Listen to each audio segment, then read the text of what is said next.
Hey, welcome back to Jazz Time. JazzTime.com is an online store that buys, sells, and trades authentic luxury watches. We make these videos so you can easily choose the best watch for yourself in the comfort of your own home. We offer the lowest prices anywhere online, and if you'd like to know the price, simply click on the links in the description below. We're greatly appreciated if you purchase your next watch from us at JazzTime.com. Today I have in my hands one of 4 models in what is known as the Grand Seiko Japan Seasons Special Edition. Now this one, again, one of 4 models, the other 3 signifying the other seasons of Japan. Now, Japan keeps track of 24 different seasons, micro seasons if you will, and which are even chopped up into 72 thereafter, but they've managed to condense all of their seasons into 4 models. This one being known as Shubun, or the one that signifies the autumnal equinox, about when the sunlight, the long days have started to grow short, and the autumnal skies are sort of clouded over with, well, clouds with moonlight shining through it. The other 3 models being Shunbun, or the early spring, signifying the blossoming of cherry blossoms, the Rika, which is the early summer, showing all the greenery of Japan, as well as Taisetsu, which is the deep depths of winter, in which, you know, you get the what is known as Miyuki, the freshly fallen snow.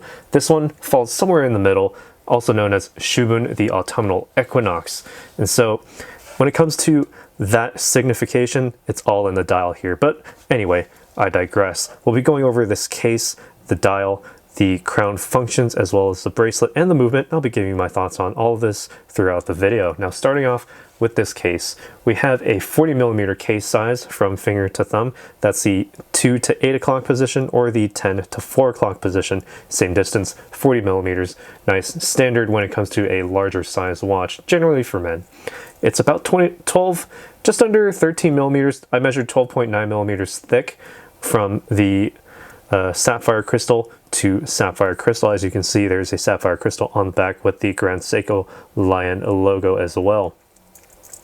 Now, taking a look at the finishing here, we have what they call a zaratsu polishing technique, which means that they make it so that all of the high polish and all the surfaces on here are actually incredibly smooth without any irregularities or bumps in them, along with the very, very finely made hairlines, or what we know as satin brush finishing on these accents here.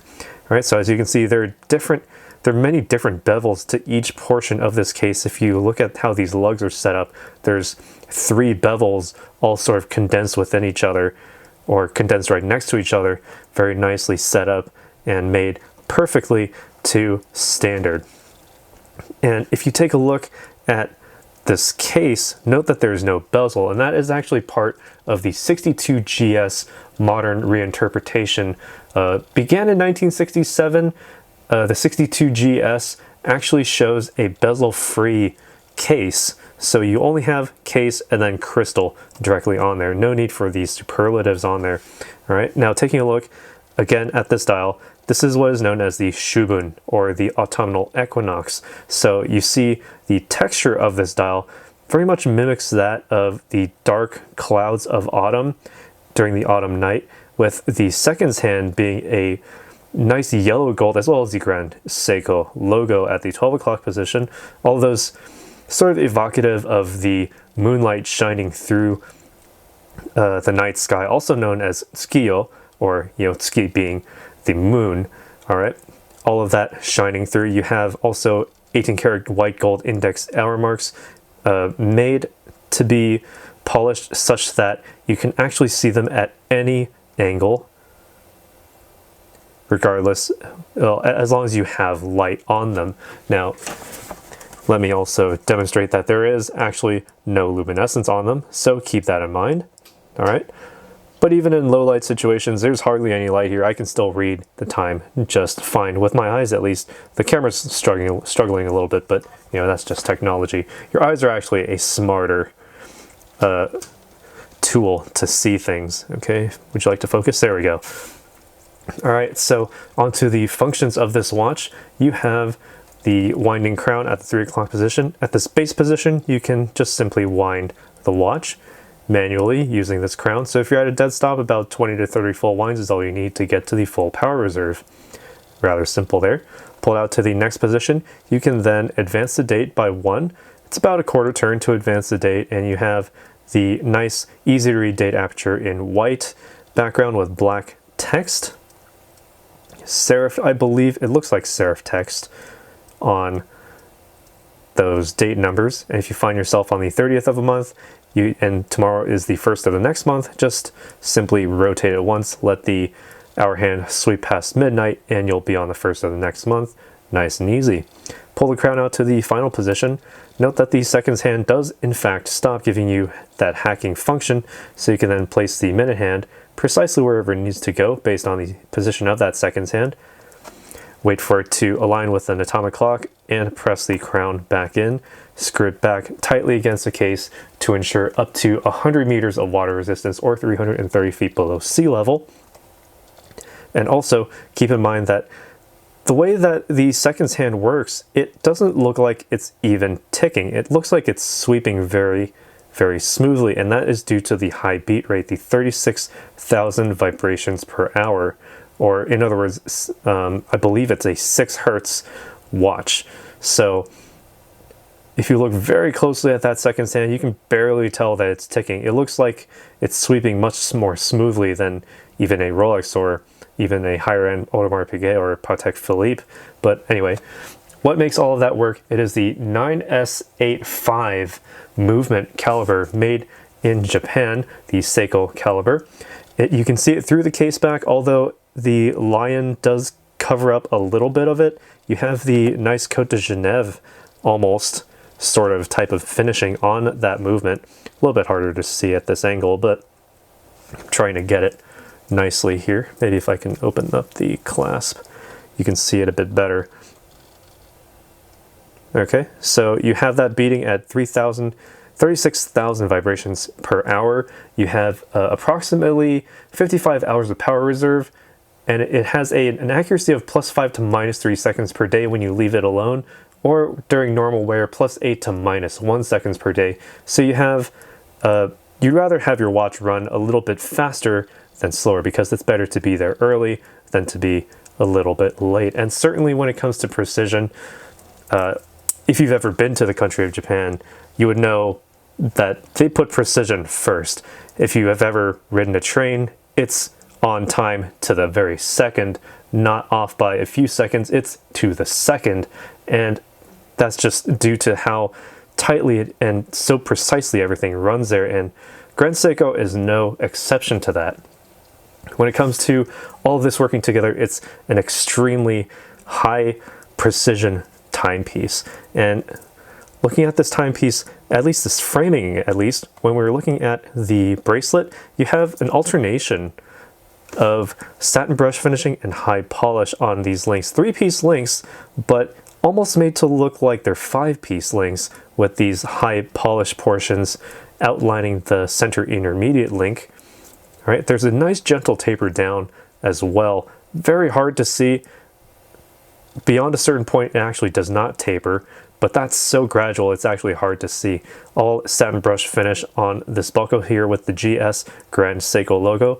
You have the double button deployment system, so simply press them both in to open it up. You have the fold over clasp, nice and satin brush finished on the inside, giving a very distinct look. While we're here, I can actually try it on, give you my thoughts as to how it wears on the wrist. Now keep in mind that this clasp, this buckle, is a little bit different because of the way that it deploys. It uses the button system without actually having to rely on, you know, the curvature of a beak or hook or anything. This is an actual plug that actually snaps in to place and is definitely held together by the use of these two push buttons, right? All right, now looking at it on the wrist, this one's a little bit big for me in terms of the bracelet.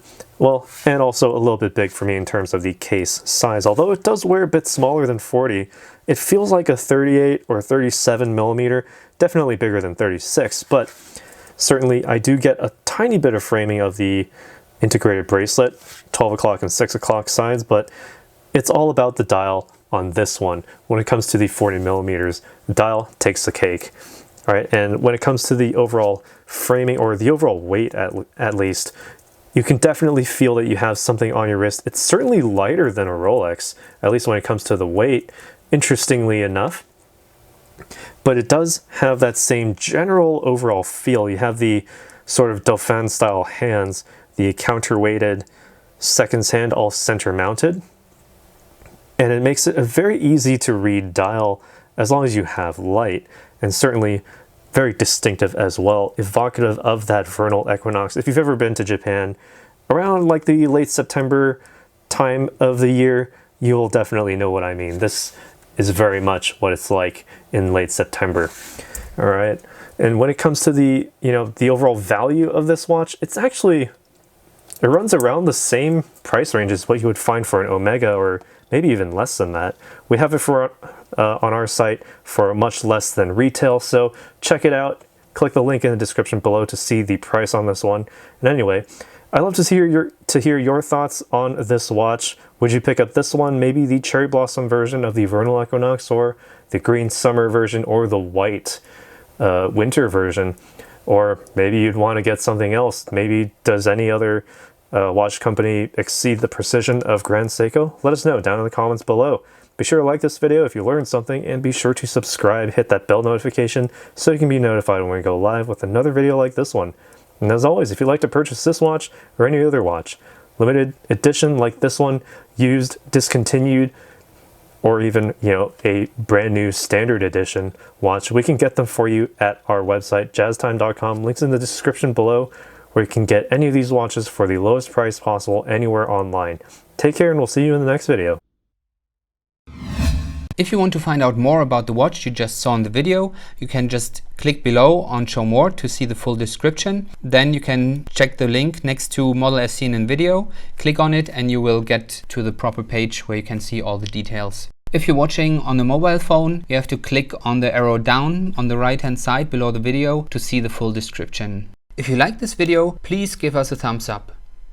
If you would like to share this video with your friends, you can use the share button below and share it on any platform you like.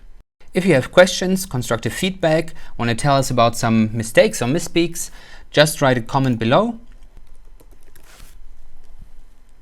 If you want to see more videos like this, you should subscribe to our channel and visit our channel page, where you can find all the videos. And if you're interested in a specific watch brand, you can check out our playlists. If you want to check the price for a watch or want to buy one, remember at jazztime.com you always get a steep discount, so you should check the prices with us. If you want to know the price for a specific watch, just go to Google, type in JazzTime, plus the brand, model, and the details you're interested in, and Google will find the right page for you. Thank you for watching.